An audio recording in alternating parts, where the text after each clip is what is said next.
Shalom Bapak Ibu, selamat pagi untuk kita semuanya. Marilah kita awali hari ini dengan bersyukur dan memuji Tuhan. Sebelumnya kita berdoa.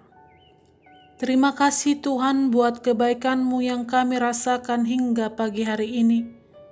Sebelum kami melanjutkan kegiatan kami sepanjang hari ini, terlebih dahulu kami disapa oleh firman kebenaran-Mu. Biarlah melalui firman yang kami dengar, kami dikuatkan dan diberi hikmat menjalani hari yang Tuhan berikan. Amin. Firman Tuhan bagi kita pada pagi hari ini, Senin 26 Juli 2021, tertulis dalam kitab 2 Tawari, pasal 30 ayat 8. Sekarang, janganlah tegar tengkuk seperti nenek moyangmu.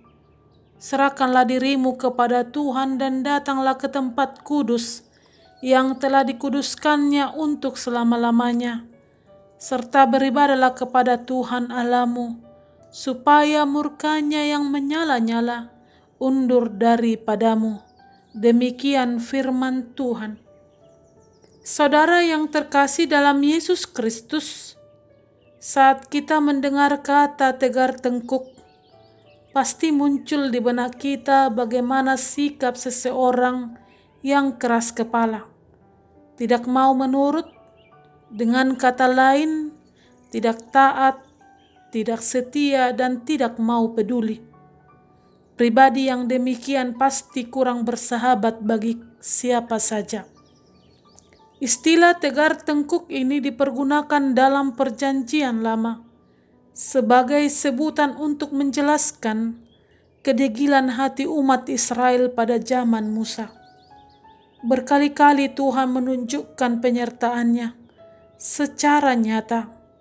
Berkali-kali juga mereka mengecewakan Tuhan.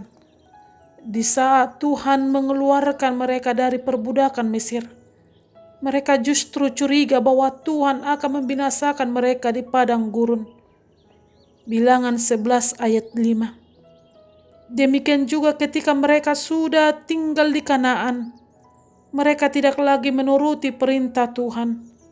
Dengan mudahnya mereka melupakan Tuhan dan berbuat dosa dengan beribadah kepada Baal dan Asyera.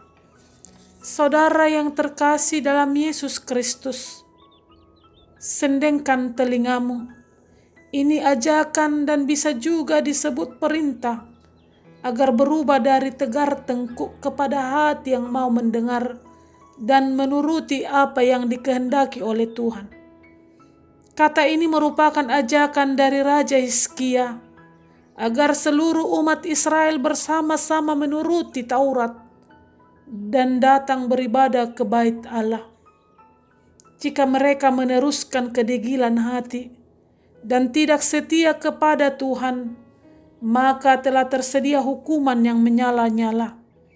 Namun jika mereka mau berubah, Tuhan pun akan undur dari amarahnya yang menyala-nyala itu. Saudara yang terkasih dalam Yesus Kristus, jangan tegar tengkuk. Suatu ajakan yang sangat penting dalam hidup kita sekarang ini. Ada banyak kesulitan, ada banyak persoalan yang kita hadapi. Kadang membuat kita jatuh dan terkadang pesimis. Ingatlah, jangan bersandar pada kekuatanmu. Jangan bersandar pada pemikiranmu, sebab kekuatanmu terbatas. Pemikiranmu juga terbatas. Bersandarlah kepada Tuhan. Biarlah Tuhan bekerja dalam hidupmu. Amin.